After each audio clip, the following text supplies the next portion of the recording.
Olá, gente, tudo bem? Sou Alexandre, sou professor de Sociologia. E qual que é o tema que o PET 7 está trazendo para a gente? Olha lá, laicidade e diversidade religiosa. Agora, para falar desse assunto, né, eu fiz um convite para a professora Tassiana. A professora Tassiana ela é professora aqui de religião, de ensino religioso, aqui no Se Liga, na educação. E eu acho que ela vai dar uma aula muito melhor do que eu poderia dar para vocês, ok? Então, Tassiana, essa aula de laicidade e diversidade religiosa, ela é sua. Muito obrigado por ter recebido o convite e de ter aceitado também. Obrigada, professor Alexandre. É uma grande alegria estar aqui com vocês hoje. E hoje nós vamos falar desse assunto que é comum ao ensino religioso, que é lá do ensino fundamental, e à sociologia, que é aqui do ensino médio, que é a realidade de vocês agora. Pois bem, em primeiro lugar, nós precisamos discutir sobre o que é laicidade. Laicidade é um Estado. Por que um Estado? É um Estado da federação? Não, é um Estado de estar mesmo. Um país não pode se dizer que ele é laico, mas ele está, porque é um processo, ele tem variações, ele tem nuances. Em alguns momentos, alguns estados podem ser considerados mais laicos, outros momentos eles podem ser menos, e esse é um ajuste muito delicado que tem que ser feito cotidianamente a partir das necessidades, a partir dos desafios, a partir dos problemas que vão surgindo em cada país, em cada situação. Então, por isso a laicidade é um Estado. Ela está em constante evolução. Atualmente, nós podemos ver que a maioria dos países, eles têm esse interesse em serem países laicos. Por exemplo, quando nós olhamos a Declaração Universal dos Direitos Humanos, nós percebemos que existe ali uma prerrogativa para que não haja perseguição religiosa, para que as pessoas não venham a ser condenadas, perseguidas, privadas de direitos pela sua crença ou pela sua não crença. Então, quando nós falamos na forma como os países vão conduzir a sua legislação, a sua política, nós percebemos que a maioria dos países, elas seguem essas orientações da Organização das Nações Unidas, elas procuram manter os direitos do cidadão, da pessoa humana. E aí, nessa busca, a laicidade é um fator muito importante também, porque garante à pessoa que ela vai ter liberdade de consciência. Mesmo que o país que ela vive acredite, pense, tenha uma política que direciona uma forma completamente diferente da forma como essa pessoa se sente, as leis que protegem a laicidade vão ajudar a proteger essa pessoa para que ela não sofra perseguição. Existe em todos os lugares do mundo? Não. Mas é um passo que a humanidade tem dado, a maior parte dos países tem caminhado em direção à laicidade. E a laicidade não é intolerância religiosa. Infelizmente, existem muitas pessoas que confundem, que pensam assim, se esse é um país laico, então os religiosos eles têm que ficar calados, eles não podem manifestar a sua opinião, porque aqui é um país laico. E não é bem assim, não. A laicidade, ela garante igualdade de direitos.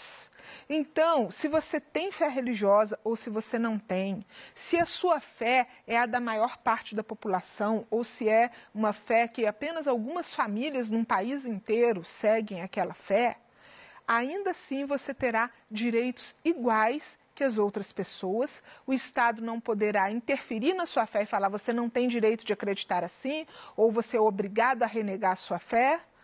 Isso é a laicidade, é a preservação do direito das pessoas terem essa liberdade de consciência, e o Estado não pode interferir na religião das pessoas e a religião das pessoas não pode interferir no Estado, na forma de governar.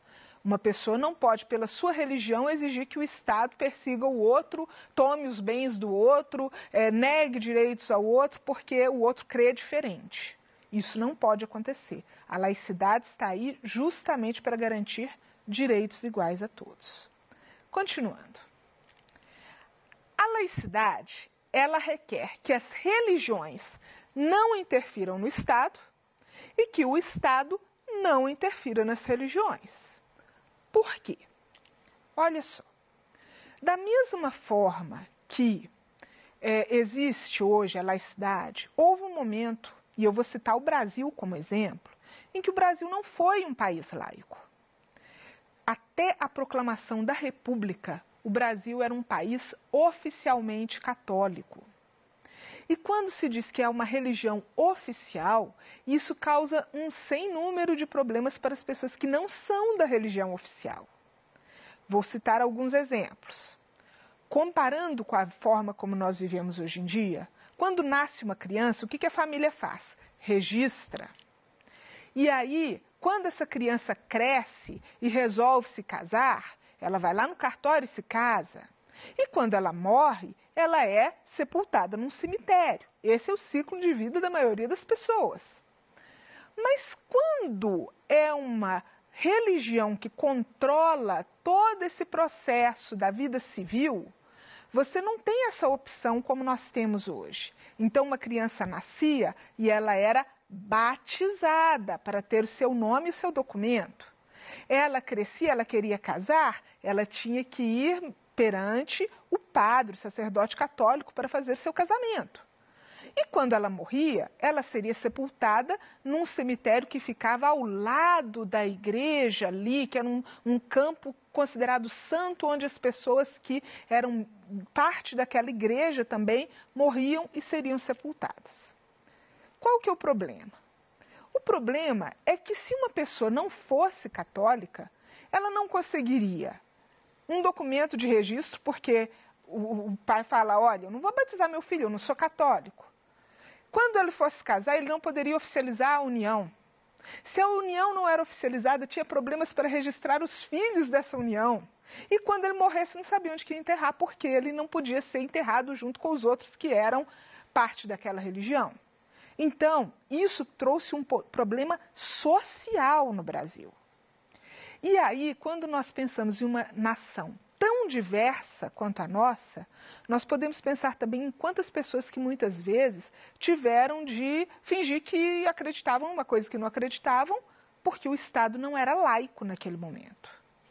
Então, a laicidade, ela preserva justamente isso, para que o Estado não obrigue as pessoas a acreditar ou desacreditar daquilo que elas creem, e as pessoas também não podem forçar o Estado e dizer, olha, você vai impor agora que todos tenham a mesma religião, você vai impor que as pessoas pensem da mesma forma, você vai limitar os direitos das pessoas que não têm fé religiosa. Isso não pode acontecer. Continuando. A laicidade, ela é importante porque ela ajuda a manter a cidadania, a garantir a cidadania. Ela ajuda a garantir que todas as pessoas serão tratadas como cidadãos pelo Estado e não de acordo com a sua crença religiosa ou o seu pertencimento religioso. A laicidade ela é importante porque ela garante igualdade de direitos, independente de qual seja a confissão da pessoa ou se ela não tem uma religião. E a laicidade é importante porque ela valoriza diversidade. Sem a laicidade, é quase que impossível a gente pensar numa política que atenda uma nação tão diversa quanto a brasileira, que tem pessoas de todas as origens, de todas as crenças e de todas as formas de pensar. E por isso a laicidade é tão importante no Brasil e no contexto em que vivemos. Eu trouxe agora para vocês algumas questões polêmicas. E essas questões polêmicas, elas dizem respeito justamente a essa inter-relação tão delicada entre Estado e religião. Olha, eu posso falar, como professora de ensino religioso, que eu já estou num lugar polêmico e delicado. Porque muitas pessoas pensam que o ensino religioso é o ensino de uma religião. E na realidade não é. O nosso trabalho aqui é falar sobre a diversidade, é conscientizar as pessoas sobre a importância da laicidade, é trazer às pessoas essa mensagem que todos podem ter a sua própria identidade, todos podem ser respeitados, seja sua fé qual for, ou mesmo se a pessoa não tiver nenhuma fé. Mas existem outros pontos que são polêmicos, sim, dentro do Estado brasileiro e que causam dúvidas. Olha, será que isso aqui fere a laicidade? Será que isso aqui está interferindo na crença das pessoas? E eu trouxe alguns exemplos para vocês. O primeiro é essa nota. Eu preferi estar mostrando uma de 200 com lobo-guará, mas por enquanto vai só a de 2 mesmo. Toda a família do real tem uma frase escrita. Pois é, vocês já viram que tem essa frasezinha aqui, ó, Deus seja louvado. Essa frase está presente em todas as notas de real e foi alvo, inclusive, de uma polêmica muito interessante, porque lá em 1994, quando o real foi lançado, essa frase não estava presente nas notas e foi o alvo de uma manifestação popular, as pessoas reclamando, olha, na nota do Cruzeiro tinha escrito Deus seja louvado, como que na nota de real não vai ter? E aí, se a gente for pensar pelo lado da laicidade, levando as coisas a ferro e fogo mesmo, dinheiro é um assunto do Estado, não é um assunto da religião. Por que no dinheiro vai vir escrito Deus seja louvado? Só que aí nós lembramos que no Brasil nós temos uma maioria de pessoas teístas, que creem em um Deus único, e para eles faz sentido ter escrito essa frase, Deus seja louvado. E que mesmo as pessoas que não têm fé religiosa, é uma minoria muito pequena que se sentiria ofendido de ver essa frase na nota, e aí acabou se optando pela permissão dessa manifestação. Então no dinheiro está escrito Deus seja louvado, mas esse dinheiro não vale nem a mais nem a menos se a pessoa é ou não religiosa. Então foi um consenso que acharam uma forma de atender a população, mas ao mesmo tempo que não desrespeita a pessoa que não tem fé religiosa, porque o dinheiro não vale diferente simplesmente porque tem essa frase. Foi uma permissão de manifestação religiosa que fez com que essa frase estivesse presente até hoje nas notas de real. Um outro exemplo aqui é a Constituição Federal. A Constituição Federal, ela é a lei máxima da nação e ela tem um aspecto muito interessante. Eu vou ler aqui para vocês, depois vou ressaltar um trecho. Esse é o preâmbulo, é o início da Constituição, é a primeira parte, quando você abre, é a primeira coisa que você lê. Nós, representantes do povo brasileiro, reunidos em Assembleia Nacional Constituinte, para instituir um Estado democrático, destinado a assegurar o exercício dos direitos sociais e individuais, a liberdade, a segurança, o bem-estar, o desenvolvimento, a igualdade e a justiça como valores supremos de uma sociedade fraterna, pluralista e sem preconceitos, fundada na harmonia social e comprometida na ordem interna e internacional com a solução pacífica das controvérsias. Promulgamos sob a proteção de Deus a seguinte Constituição da República Federativa do Brasil. Promulgamos sob a proteção de Deus? Mas o Brasil não é um país laico? Pois é. Essa é uma questão muito interessante, porque o que acontece?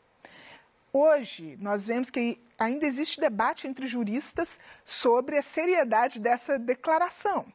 Porque, por um lado, se o Brasil é um país laico e se defende a democracia e igualdade de direitos, a Constituição, hora nenhuma, fala que pessoas religiosas têm mais ou menos direito que pessoas não religiosas, ou qual religião seria correta. Mas a Constituição fala que foi promulgada sob a proteção de Deus.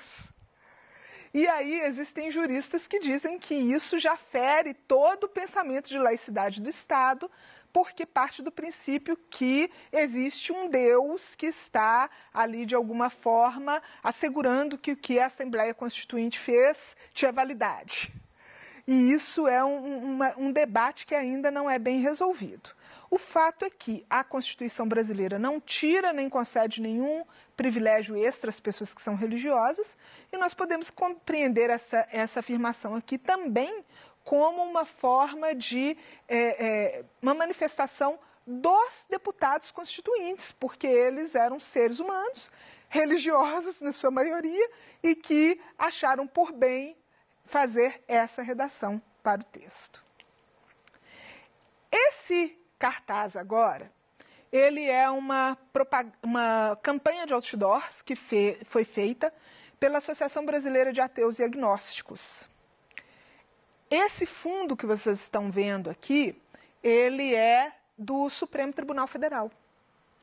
E no Supremo Tribunal Federal existem dois símbolos, o brasão da República e o crucifixo. E o crucifixo ainda está em uma posição visualmente superior ao brasão da República. E aí nós temos novamente a mesma pergunta. Se o Brasil é um país laico, por que esse tipo de situação é tolerada? Também foi tolerada como uma manifestação da religião das pessoas que estão ali, que em sua maioria são, ao longo da história, em sua maioria, muito provavelmente foram cristãos, católicos. Agora, com essa questão do grande crescimento dos evangélicos, pode ser que isso mude para o futuro, mas era um símbolo que encontrava pertinência nas crenças das pessoas que ali trabalhavam. E aí é também uma questão muito polêmica. Será que isso está certa a presença desses símbolos em um espaço público? Mas vamos continuar. No Brasil, então, nós concluímos que a opção foi pela tolerância e respeito às manifestações religiosas em sua diversidade. Ou seja, apesar do Brasil ser um país laico, as manifestações religiosas elas acontecem e, na maioria das vezes, não se compreende isso como uma quebra da laicidade. Quando nós falamos no Brasil, aqui é o censo de 2000 e esse é o de 2010. Se a gente pensa que essa parte azul equivale ao número de católicos romanos, e a vermelhinha aqui são os evangélicos pentecostais e neopentecostais. Nós podemos falar que a grande maioria da população está em um desses dois grupos. Existem muitos outros grupos menores, mas ainda assim, quando nós falamos na composição religiosa brasileira, nós falamos de um país que é diverso, mas, e essa diversidade se deve à origem do Brasil também, ao processo de migração, ao processo de colonização que trouxe outras religiões para cá, mas nós ainda temos uma dúvida, até que ponto que essa diversidade é real? Por quê? Quando nós falamos nesse gráfico aqui, nós temos uma grande maioria de pessoas cristãs, sejam elas católicas ou evangélicas. O percentual de pessoas que são não cristãs no Brasil é muito pequeno. E mesmo entre as pessoas que se dizem sem religião, tem um grande número que não está unido a uma confissão religiosa, mas que aceita os princípios do cristianismo. Então, quando nós falamos sobre diversidade religiosa no Brasil, nós estamos falando sobre algo que varia muito. Tem vários grupos, mas ainda assim a forma de pensar é muito próxima, é muito parecida. Em contraponto, nós temos as minorias religiosas. O que são minorias religiosas? São aqueles grupos que são menores, tanto em número quanto em possibilidades de se expressar diante da população, de se expressar no espaço público. E esse é o grande desafio dentro daquilo que nós falamos sobre laicidade hoje. Por um lado, nós temos as religiões cristãs com um grande acesso a